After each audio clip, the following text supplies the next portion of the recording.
Selamat pagi, Assalamualaikum warahmatullahi wabarakatuh. Bertemu lagi dengan Pak Septa. Kali ini di mata kuliah pendidikan kewarganegaraan kita akan membahas tentang Pancasila sebagai dasar negara dan ideologi. Bagaimana Pancasila sebagai dasar negara dan ideologi? Kita akan kupas tuntas pada pertemuan kali ini. So, check this out.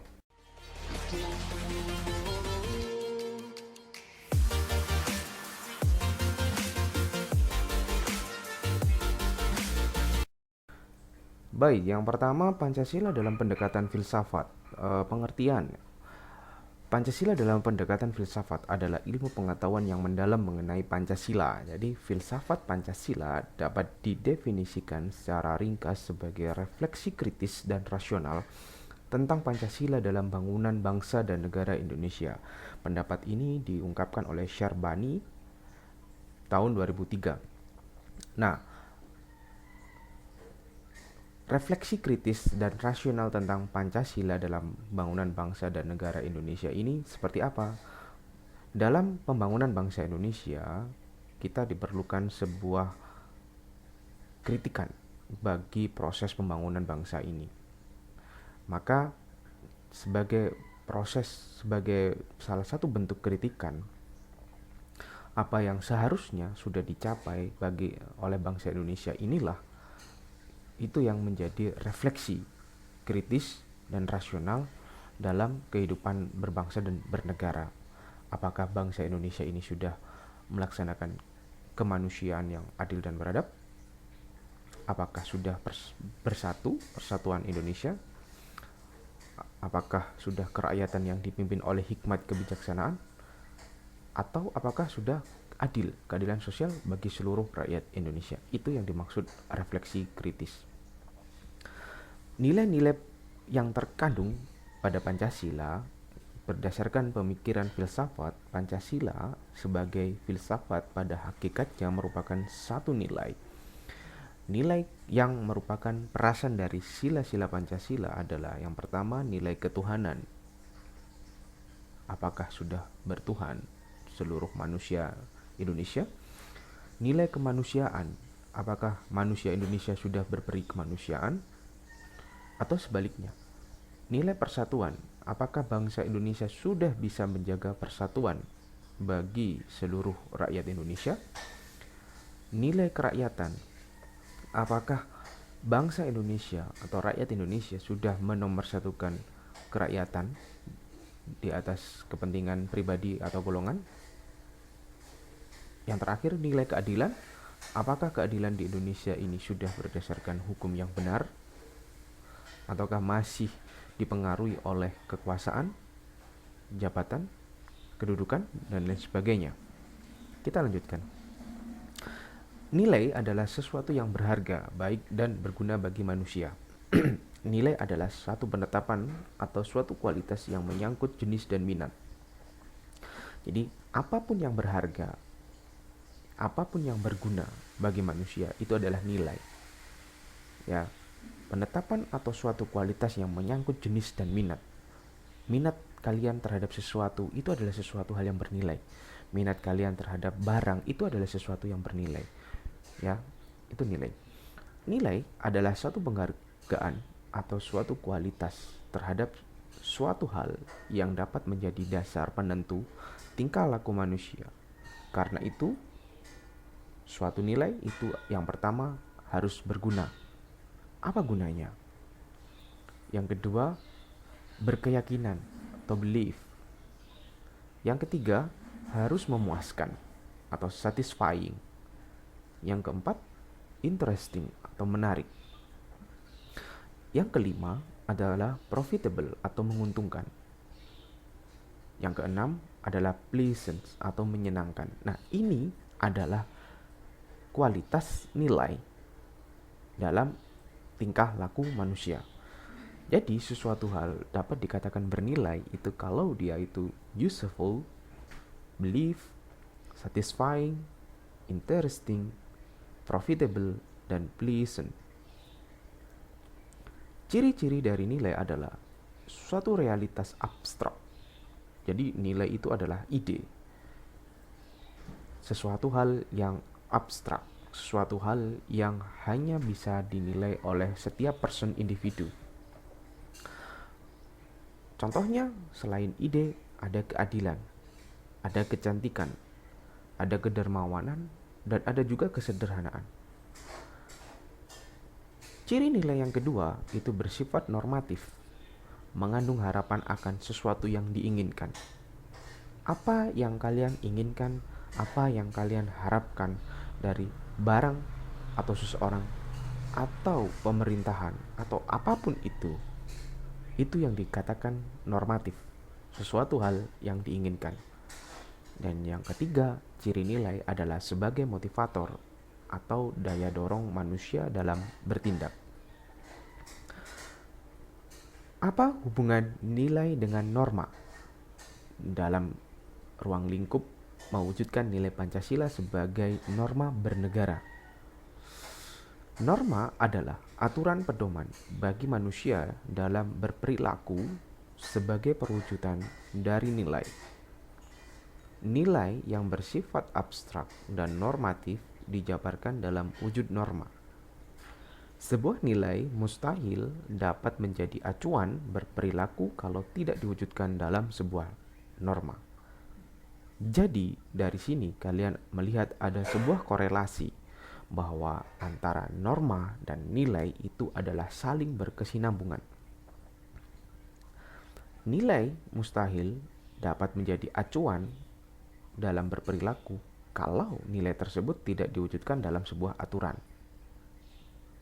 Kita lanjutkan. Norma yang kita kenal dalam kehidupan sehari-hari, ada norma agama, ada norma moral yang berkaitan dengan etika, kesusilaan, dan budi pekerti. Ada pula norma kesopanan, di mana norma kesopanan itu ada adat, sopan santun, dan tata krama, serta norma hukum. Nah, norma agama adalah norma yang mengajarkan kepercayaan atau agama yang oleh pengikutnya dianggap perintah Tuhan. Jadi wajib dipatuhi oleh pengikut agama tersebut. Ketika kita berbicara moral, maka moral itu bersumber dari manusia itu sendiri yang bersifat otonom atau terikat. Kesopanan didasarkan atas kebiasaan, kepatuhan, atau kepantasan dalam masyarakat. Dan yang terakhir, norma hukum berasal dari kekuasaan luar diri manusia yang memaksa kepada kita. Biasanya norma hukum itu sifatnya tertulis dan disahkan oleh negara. Kita lanjutkan. Norma sebagai perangkat nilai dasar maka harus dijabarkan ke dalam norma yang praktis dalam kehidupan bernegara. Nah, nilai dasar Pancasila tersebut harus dijabarkan dalam kehidupan bernegara. Norma yang tepat sebagai penjabaran atas nilai dasar Pancasila adalah norma etik dan norma hukum. Nah, Pancasila dijabarkan sebagai norma etik karena pada dasarnya nilai-nilai dasar Pancasila adalah nilai-nilai moral sehingga Pancasila dapat menjadi etika perilaku para penyelenggara negara dan masyarakat Indonesia agar sejalan dengan nilai normatif Pancasila itu sendiri.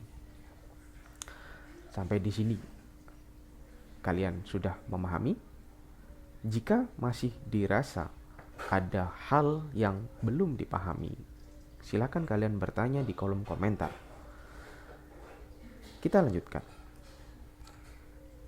Tujuan etika kehidupan berbangsa, bernegara, dan bermasyarakat yang pertama, memberi landasan etik moral bagi seluruh komponen bangsa dalam menjalankan kehidupan kebangsaan dalam berbagai aspek. Menentukan pokok-pokok etika kehidupan.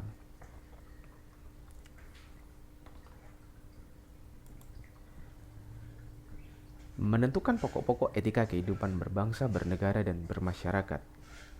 Yang ketiga, menjadi kerangka acuan dalam mengevaluasi pelaksanaan nilai-nilai etika dan moral dalam kehidupan berbangsa, bernegara, dan bermasyarakat. Kita lanjutkan. Ada beberapa hal mengenai etika kehidupan berbangsa bernegara.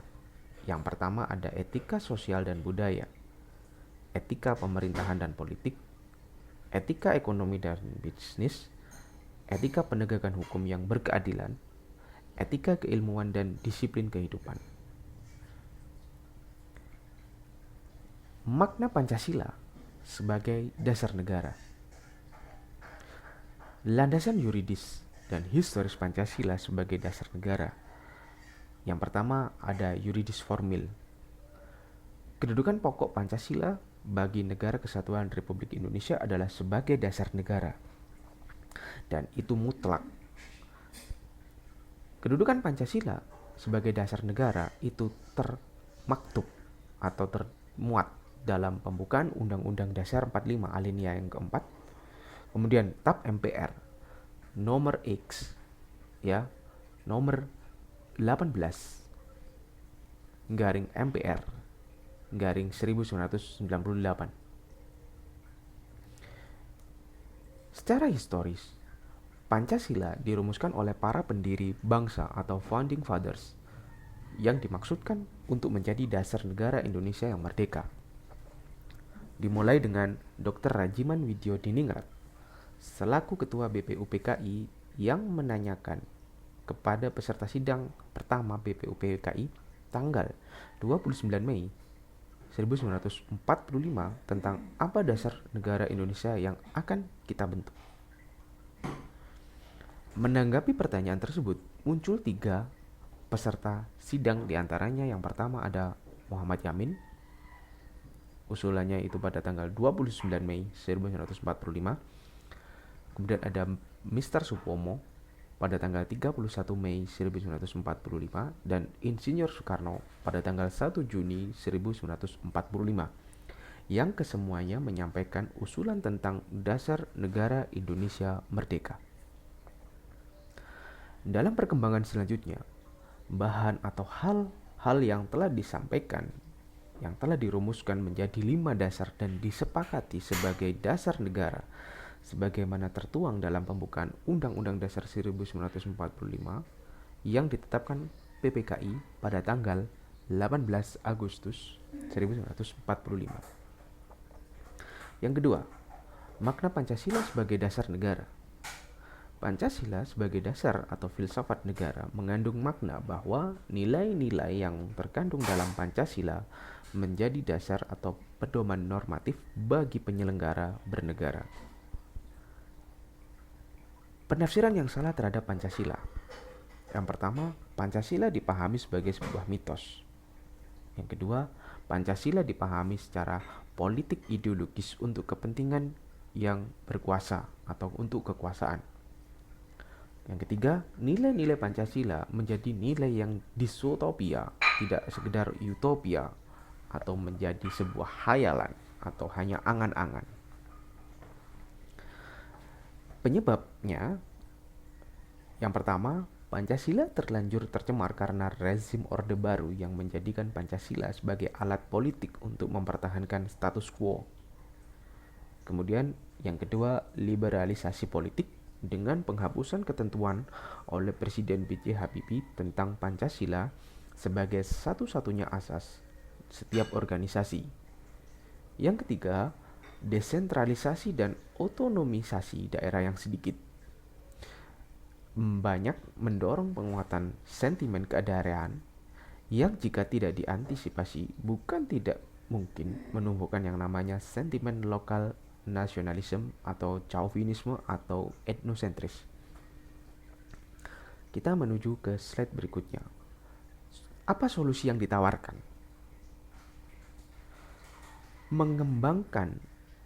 Mengembalikan atau menegaskan kembali kedudukan Pancasila sebagai dasar filsafat sesuai dengan apa yang sudah tercantum dalam pembukaan Undang-Undang Dasar 1945 dengan sedikit eksplorasi pada dimensi-dimensi yang melekat pada Pancasila, yaitu dimensi realitas, dimensi idealitas, dan dimensi fleksibilitas.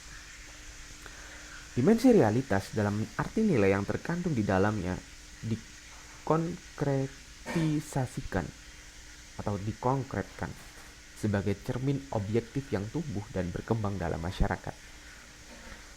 Dalam dimensi idealis, apa yang terkandung dalam bukan sekedar utopia tanpa makna, melainkan diobjektifkan sebagai kata kerja untuk menggairahkan penyelenggara negara menuju hari esok yang lebih baik.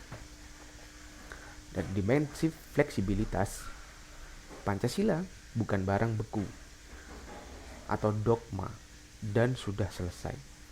Pancasila itu terbuka bagi tafsir baru untuk memenuhi kebutuhan zaman tanpa kehilangan nilai dasar yang hakiki, aktual, relevan, dan fungsional sebagai tiang penyangga kehidupan berbangsa dan bernegara. Kita sampai di implementasi Pancasila sebagai dasar negara. Pancasila, selain berkedudukan sebagai dasar negara, juga memiliki nilai-nilai sebagai norma dasar dan sumber normatif bagi penyusunan hukum positif di Indonesia. Pancasila juga dikatakan sebagai cita hukum yang menguasai hukum dasar negara baik tertulis maupun tidak tertulis. Cita hukum berarti sebuah gagasan, pikiran, rasa, dan cipta mengenai hukum yang merupakan cita-cita masyarakat. Sebagai cita hukum, Pancasila memiliki dua fungsi, fungsi regulatif dan fungsi konstitutif. Fungsi regulatif artinya cita hukum menguji apakah hukum yang dibuat adil atau tidak adil bagi masyarakat. Itu regulatif. Konstitutif di sini artinya menentukan bahwa tanpa dasar cita hukum, maka hukum yang dibuat akan kehilangan maknanya sebagai hukum yang sebenarnya. Di Indonesia, norma tertinggi adalah Pancasila. Jadi, Pancasila sebagai dasar negara dapat disebut sebagai norma dasar, Stat Fundamentalisme atau Stat Fundamental Norm, norma fundamental negara, atau norma pertama, atau pokok kaidah negara yang fundamental, dan cita hukum. Kita menuju slide berikutnya. Ini adalah piramida pengelompokan norma di Indonesia. Jadi Pancasila itu adalah dasar sumber dari segala sumber hukum. Kemudian diturunkan dalam pembukaan Undang-Undang Dasar 1945, diturunkan lagi dalam batang tubuh Undang-Undang Dasar 1945 yang termuat dalam pasal-pasal, diturunkan lagi dalam undang-undang atau perpu, diturunkan lagi melalui peraturan pemerintah, peraturan presiden, keputusan presiden, peraturan daerah, dan peraturan lainnya.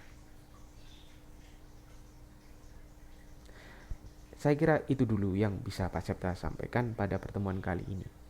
Silakan jika ada pertanyaan, kalian tuliskan di kolom komentar.